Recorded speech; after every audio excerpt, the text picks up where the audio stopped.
కేసీఆర్ గారు బయటికి రావడం జరిగింది. మామూలు నుంచి మనమని బర్త్డే అని చెప్పి మామూలు నుంచి బయలుదేరి హైదరాబాద్ నుంచి మా ముఖ్యమంత్రి రేవంత్ రెడ్డి గారు చాలా సార్లు కేసీఆర్ గారిని కోరినారు.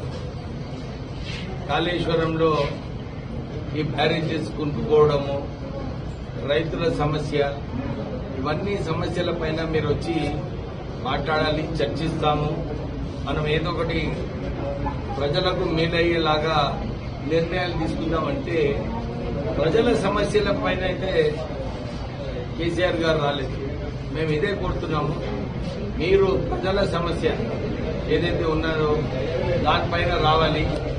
అపోజిషన్ లీడర్గా 2.5 సంవత్సరాలు ప్రజల గురించి మాట్లాడలేదు. మీరు ప్రజల గురించి ఏదైతే ప్రజలకు మేలు చేయాలో దాని గురించి మాట్లాడితే బాగుంటుందని చెప్పి కేసీఆర్ గారికి ఓ సూచన. తర్వాత నిన్న మొన్న కేటీఆర్ గారు, హరీష్ గారు వాళ్ళిద్దరు కూడా కాళేశ్వరంలో నీళ్లు పోతున్నాయి, పంపు చేయమని చెప్పి వాళ్ళేమో కోరుతున్నారు. నేను ఒక ప్రశ్న వారికి, వారు డిజిటల్ గా కూడా చూపిస్తున్నారు, రోజు 1,00,000 క్యూసెక్స్ పోతున్నాయి అని చెప్పి వారు ప్రజెంటేషన్ ఇవ్వడం జరిగింది. నిజంగానే ఆ వాటర్ అట్లా పోతే పంపు చేయగలిగితే మరి బ్యారేజెస్ ఎందుకు కట్టినారు? బ్యారేజెస్ కట్టేది అవసరమే లేకుండే. 1,00,000 కోట్ల రూపాయలు వృధాయం.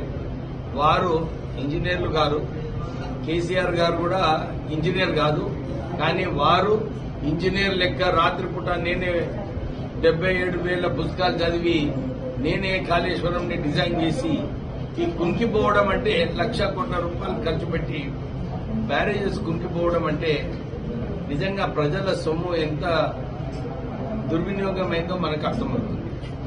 సెంట్రల్ గవర్నమెంట్ అండర్టేకింగ్, ఈ బ్యారేజెస్ లో మీరు మళ్ళా నీళ్లు నిలిపివేస్తే ఈ బ్యారేజెస్ కూలిపోతాయి, ప్రజలకు చాలా ఇబ్బంది వస్తుందని చెప్పి వాళ్ళకు రిపోర్ట్ ఇవ్వడం జరిగింది.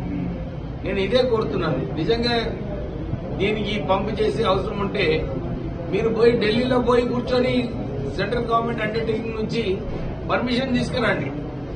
కానీ కేవలము ప్రజలకు తప్పు దారిలో పోయేటట్టు ఈ మాట మాట్లాడితే ఈ కల్వకుంట్ల కుటుంబంలో ఏమైతుందంటే కేటీఆర్ ఒక రోజు ముందుకు పోతే హరీష్ రావు మళ్ళా కాంపిటీషన్ లో ఆయన పోవాలి. అంటే వీళ్ళిద్దరి మధ్యలో టీఆర్ఎస్ పార్టీని ఎవరు కంట్రోల్ చేయాలని చెప్పి కేవలం వాళ్ళ స్వార్థం కోసము ఏదో ఒక పబ్లిక్ ప్రశ్న అని చెప్పి ప్రెస్ కి పోవడము, వాళ్ళిద్దరు ఎట్లా హైలైట్ చేసి పార్టీని ఎట్లా కంట్రోల్ చేయడం అని చెప్పి వారు ఆలోచిస్తున్నారు. కవిత గారు చాలా మంచి ప్రశ్న వేసినారు. అరే మీకు 1,400 కోట్ల రూపాయలు బీఆర్ఎస్ అకౌంట్ లో ఎక్కడి నుంచి వచ్చినాయి? ఉద్యమంలోనేమో అందరం కలిసి మనమే ఖర్చు పెట్టుకుని మనమందరం పైసలు పెట్టి ఉద్యమం నడిపించినాము. టీఆర్ఎస్ పార్టీలో అప్పుడు చాలా మంది సామాన్యులు కాంట్రిబ్యూట్ చేస్తే పార్టీ నడిచింది. కానీ ఈ రోజు 1,100 కోట్ల రూపాయలు వచ్చినాయంటే ఇవి అవినీతి పైసలు కాకుంటే ఏంటి? ఇది కేవలం ప్రజల సొమ్ము. దీని గురించి కేటీఆర్, హరీష్ రావు వాళ్ళు ప్రజలకు సమాధానం ఇవ్వాలి. సమాధానం ఇవ్వకుండా కేవలం ఏదో ఒక పాయింట్ పట్టుకుని, నేను మన సిద్దిపేట రివ్యూ మీటింగ్ లో కూడా చూసినాను, అసలు పెద్ద సమస్యల గురించి చర్చ లేదు. అరే క్లాస్ రూమ్ లో చాక్ పీస్ లేదు, ఇవన్నీ ప్రశ్నలు వేస్తున్నారు. నేను అప్పుడు చెప్పిన, అరే మీరు రాష్ట్రానికి 43,000 కోట్ల రూపాయలు అప్పు చేసిండ్రు, మీరు మీ బకాయిలే మీరు అసెంబ్లీలోనేమో 3 లక్షల కోట్ల అప్పు అన్నారు, మొత్తము వైట్ పేపర్ తీసినప్పుడేమో 8 లక్షల కోట్ల అప్పు. నిజంగా పైసలు ఎక్కడ పోయినాయి?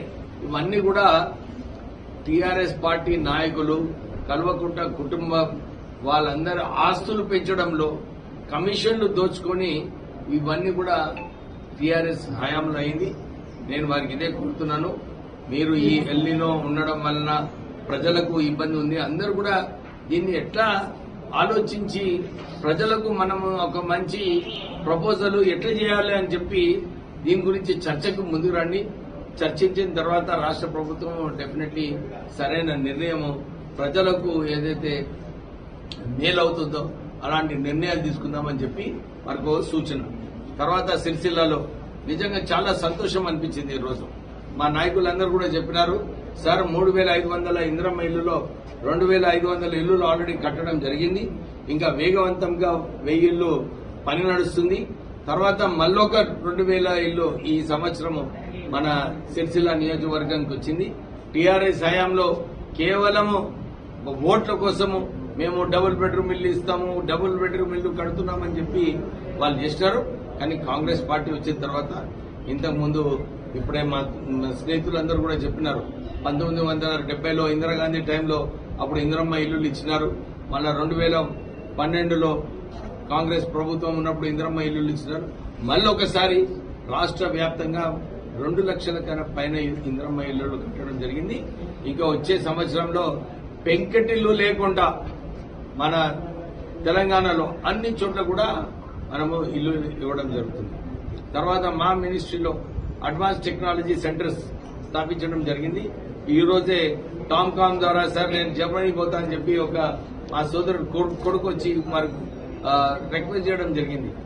మళ్ళీ ఒకసారి సిరిసిల్లాలో కూడా ఇక్కడ 50 మంది నుంచి 100 మంది ఎవరైతే ఐటీఐ ట్రైన్డ్ ఉన్నారో వాళ్ళకి ఎక్స్పీరియన్స్ ఉన్నదో వీళ్ళందరూ కూడా జర్మన్ లాంగ్వేజ్ నేర్చుకుంటారంటే నేనే మా టామ్కామ్ సంస్థ ద్వారా ఇక్కడికి ఒక ట్రైనర్ ని పంపించి వీళ్ళకు జర్మన్ లాంగ్వేజ్ నేర్పించి వీళ్ళకు ఉద్యోగ అవకాశాలు జర్మనీలో జపాన్ లో ఇప్పించగలుగుతారు మా టామ్కామ్ సంస్థ అని చెప్పి ఇక్కడ సిరిసిల్ల ప్రజలకు చెప్తూ ఈ అవకాశం అందరూ కూడా వాడుకోవాలి. మా నాయకులందరూ కూడా చెప్తున్నాను, మీరు తీసుకురండి, ఒక సెంటర్ పెడదాం. ఇక్కడ కలెక్టర్ గారు చెప్తాను, ఒక సెంటర్ ఓపెన్ చేసి వాళ్ళందరికీ కూడా సరైన భోజనాలను స్టైపెండ్ ఇస్తూ మనము 100 మందిని ఇక్కడ సిరిసిల్ల నుంచి జర్మనీకి తీసుకువెళ్లే కార్యక్రమం తీసుకుందామని చెప్పి కోరుతూ ముగిస్తున్నాం. Thank you.